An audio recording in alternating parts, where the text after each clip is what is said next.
Penampilan Jay Izzes semakin matang, dipuji media Italia setelah laga Venezia vs Lecce. Mengejutkan, manajer Arab Saudi memutuskan mundur usai dikalahkan Timnas Indonesia. Manajer Timnas Indonesia konfirmasi Stadion Gelora Bung Karno bukan menjadi kandang Timnas Indonesia di ASEAN Cup 2024. Dua nama incaran naturalisasi Sintayong sembuh dari cedera, siap perkuat Timnas Indonesia.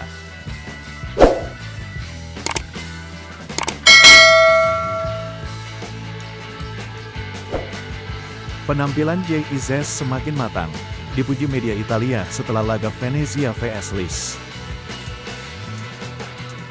Penampilan Jay Izzes terus menunjukkan kematangan, bahkan mendapat sorotan positif dari media Italia meskipun Venezia FC harus menelan kekalahan 0-1 dari Lecce pada Giornata ke-13 Liga Italia 2024/2025. Pemain bertahan andalan Timnas Indonesia ini dianggap tampil solid dan konsisten sepanjang pertandingan. Laga yang berlangsung di Stadion Pierluigi Penzo pada Selasa, tanggal 26 November tahun 2024, dini hari WIB itu menyisakan kekecewaan bagi Venezia. Satu-satunya gol yang tercipta dalam pertandingan tersebut dicetak oleh Patrick Dorgu pada menit ke-70, yang memastikan kemenangan tim tamu. Kekalahan ini membuat I Lagunari tetap berada di dasar klasemen sementara dengan raihan 8 poin. Jay Izzes bermain penuh selama 90 menit dalam laga tersebut dan memperlihatkan performa tangguh di lini belakang. Media lokal, Tutto Venezia Sport, memberikan apresiasi tinggi terhadap kontribusi pemain berusia 24 tahun itu, meskipun timnya harus kebobolan di babak kedua.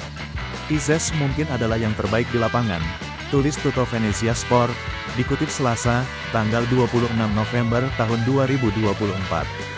Media tersebut menyoroti kerja keras Izzes yang terus berlari untuk menekan lawan dan tetap stabil saat bertahan. Dia tidak pernah menderita ketika bertahan, tambah mereka, meskipun mencatat bahwa seluruh tim kehabisan tenaga di pertengahan babak kedua. Pujian tak hanya datang dari kemampuannya bertahan. Jay nyaris mencatatkan namanya di papan skor pada menit ke-37. Umpan tendangan bebas dari rekannya berhasil ia sambut dengan tandukan keras, namun sayangnya bola membentur tiang gawang. Peluang emas itu hampir mengubah jalannya pertandingan untuk Venezia. Atas performa impresifnya meski tim mengalami kekalahan, Izzes mendapatkan nilai 6 dari Tutto Venezia Sport. Penilaian ini mencerminkan konsistensi dan kontribusi pentingnya bagi tim, meskipun hasil akhir belum berpihak pada Venezia. Keberhasilan Izzes menjaga performa apik di tengah tantangan besar di Liga Italia membuktikan kemampuannya sebagai bek berkualitas. Pengalamannya di kompetisi elit ini juga menjadi modal penting bagi Timnas Indonesia. Dengan semangat pantang menyerah, Izzes diharapkan terus menjadi inspirasi bagi para pemain muda Indonesia yang bercita-cita tampil di panggung internasional. Mengejutkan, manajer Arab Saudi memutuskan mundur usai dikalahkan Timnas Indonesia. Keputusan mengejutkan datang dari manajer Timnas Arab Saudi, Hussein Al-Sadiq, yang resmi mengundurkan diri tak lama setelah kekalahan dari Timnas Indonesia. Kabar tersebut dikonfirmasi melalui akun resmi ex-Timnas Arab Saudi, @Saudin, yang menyampaikan permohonan maaf Al-Sadiq kepada Federasi Sepak Bola Arab Saudi, SAF.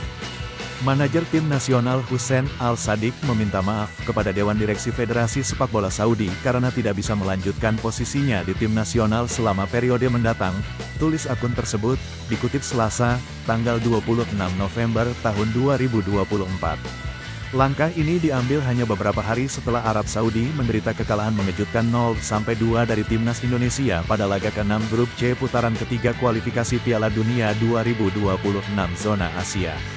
Pertandingan yang digelar di Stadion Utama Gelora Bung Karno, SUGBK, Jakarta, pada tanggal 19 November tahun 2024 itu menjadi momen bersejarah bagi Indonesia. Dua gol Marcelino Ferdinand memastikan kemenangan yang sekaligus mencatatkan kekalahan pertama Arab Saudi dari Indonesia dalam sejarah pertemuan kedua tim. Dalam 13 pertandingan sebelumnya, Arab Saudi mendominasi dengan 11 kemenangan dan 2 hasil imbang. Kekalahan ini tentu menjadi pukulan besar bagi The Green Falcons, tim yang selama ini dikenal sebagai kekuatan besar di Asia. Kekalahan tersebut sekaligus menambah daftar panjang tekanan yang dialami Al-Sadiq selama menjabat. Federasi Sepak Bola Arab Saudi turut menyampaikan apresiasi atas dedikasi Al-Sadik selama menjabat sebagai manajer. Ia diketahui telah bekerja keras mendampingi tim, bahkan sejak masih berada di bawah arahan pelatih Roberto Mancini. Dewan Direksi Federasi Sepak Bola Saudi menyampaikan terima kasih atas kerja keras Hussein Al-Sadik selama periode yang lalu, tulis pernyataan SAF melalui akun resminya. Langkah mundur Al-Sadik menambah daftar manajer dan pelatih yang tersingkir setelah tim mereka dikalahkan oleh anak asuh Shin Tae-yong. Sebelumnya, sejumlah pelatih ternama juga menghadapi nasib serupa setelah takluk dari timnas Indonesia.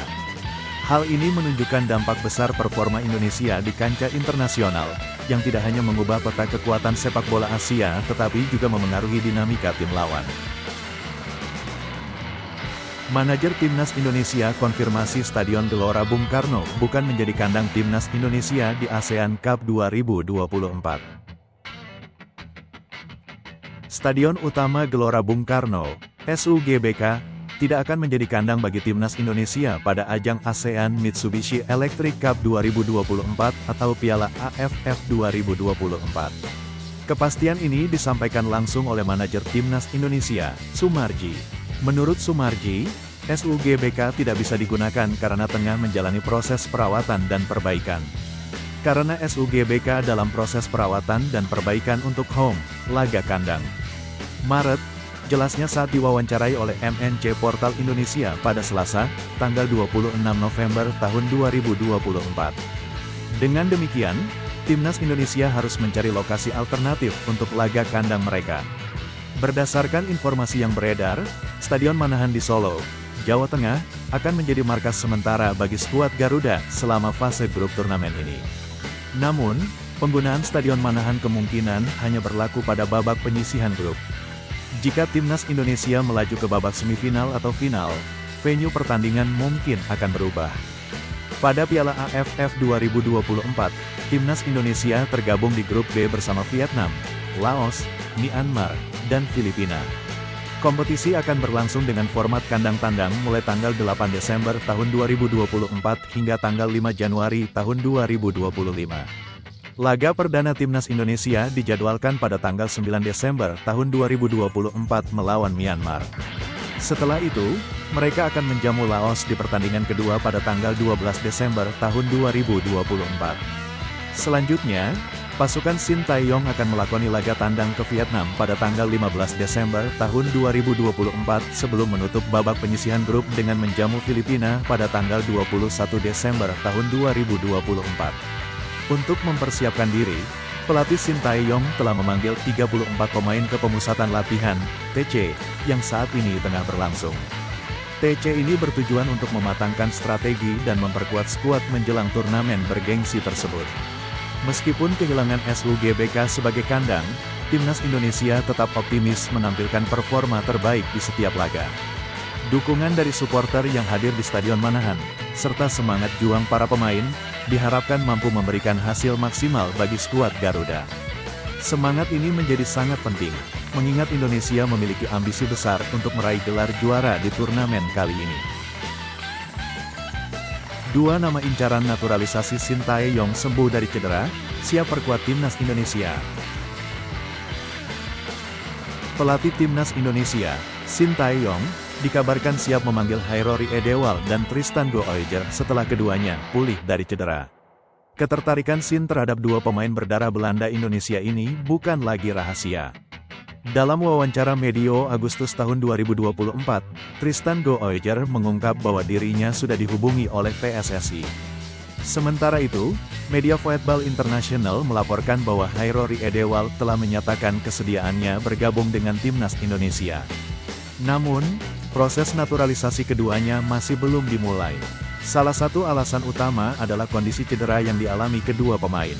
Goijer, yang dipinjamkan oleh Ajax Amsterdam ke PEC Zwolle, mengalami cedera lutut sejak awal musim ini. Biasanya, cedera semacam ini membutuhkan waktu pemulihan sekitar 9-12 bulan. Berita baik datang ketika PEC Zwolle membagikan momen latihan Goijer di akun Instagram mereka. Pemain muda yang bisa bermain sebagai bek kanan, bek kiri, maupun bek tengah ini kini fokus pada penguatan lututnya. Begitu pula dengan Hairori Edewal, yang sudah kembali berlatih bersama klubnya, Royal Antwerp FC. Jika kondisi fisik keduanya pulih sepenuhnya, PSSI kemungkinan akan segera memulai proses naturalisasi. Ada spekulasi bahwa naturalisasi mereka dapat dilakukan bersamaan dengan Ole Romeni, winger FC Utrecht yang juga tengah didekati oleh PSSI.